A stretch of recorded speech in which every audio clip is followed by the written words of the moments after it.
5 വർഷം മുമ്പാണ് ഭരണസമിതി കേരള ബാങ്ക് രൂപീകരണത്തെ തുടർന്ന് ആദ്യമായി ചുമതലയേറ്റത്.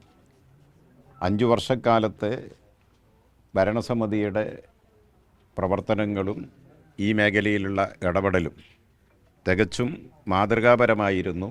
മാത്രമല്ല, ഇന്ന് രാജ്യത്തെ സംസ്ഥാന സഹകരണ ബാങ്കുകളിൽ എല്ലാ മേഖലയിലും രംഗത്തും പ്രഥമ സ്ഥാനത്ത് കേരള ബാങ്ക് എത്തിയിരിക്കുകയാണ്. അത് ബിസിനസ്സിൻ്റെ കാര്യത്തിലായാലും വായ്പ നൽകുന്ന കാര്യത്തിലായാലും നിക്ഷേപ സമാഹരണത്തിൻ്റെ കാര്യത്തിലായാലും എല്ലാം കേരള ബാങ്ക് ഇന്ന് ഒന്നാം സ്ഥാനത്താണ്.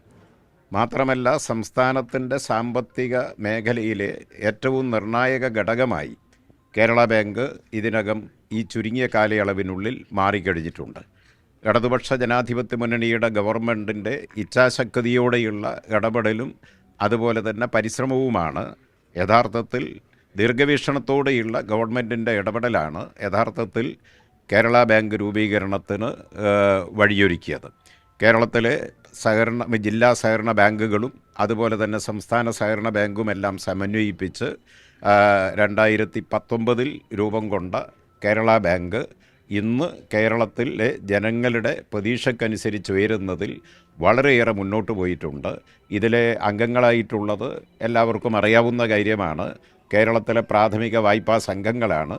പ്രാഥമിക വായ്പാ സംഘങ്ങളുടെ വളർച്ചയും പുരോഗതിയും എല്ലാം ലക്ഷ്യം വെച്ചുകൊണ്ടുള്ള വലിയ ഇടപെടൽ നടത്തിയിട്ടുണ്ട്. ഇനിയും ഇതിൻ്റെ തുടർച്ചയായി ഇനിയും ഇടപെടലുകൾ ആവശ്യമുണ്ട്. അതുപോലെ തന്നെ ഇവിടെ വായ്പാ കുടിശ്ശിക അത് പിരിച്ചെടുക്കുന്നതിനുള്ള നടപടികൾ നല്ല നിലയിൽ, ശ്ലാഘനീയമായ നിലയിൽ നേരത്തെയുള്ള ഭരണസമിതി അതിനുള്ള നടപടികൾ സ്വീകരിച്ചിട്ടുണ്ട്. പുരോഗതികൾ അതിന് വളരെയേറെ ഉണ്ടായിട്ടുണ്ട്. കഴിഞ്ഞ ഭരണസമിതി ലക്ഷ്യം ഇട്ടതുപോലെ തന്നെ അതിൻ്റെ തുടർച്ചയായി പുതിയ ഭരണസമിതിയും ഇക്കാര്യത്തിൽ ഇടപെടലുണ്ടാകും. അതുപോലെ തന്നെ ഇവിടെ സ്വാഭാവികമായും അംഗസംഘങ്ങൾക്ക് ഡിവിഡൻഡ് നൽകുന്നതിലേക്ക് ഏതാണ്ട് അതിൻ്റെ അടുത്തെത്തി നിൽക്കുന്നുണ്ട് എന്നാണ് ഞങ്ങൾ മനസ്സിലാക്കുന്നത്. അതിന് ആവശ്യമായ നിലയിൽ നെറ്റ് പ്രോഫിറ്റിലേക്ക് നല്ല നിലയിലുള്ള നെറ്റ് പ്രോഫിറ്റ് കൈവരിക്കുന്നതിന് കേരള ബാങ്കിന് കഴിയേണ്ടതുണ്ട്. അത്തരം കാര്യങ്ങളിലെല്ലാം നല്ല നിലയിൽ ആത്മാർത്ഥമായ പരിശ്രമങ്ങൾ പുതിയ ഭരണസമിതിയുടെ ഭാഗത്തുനിന്നുണ്ടാകും.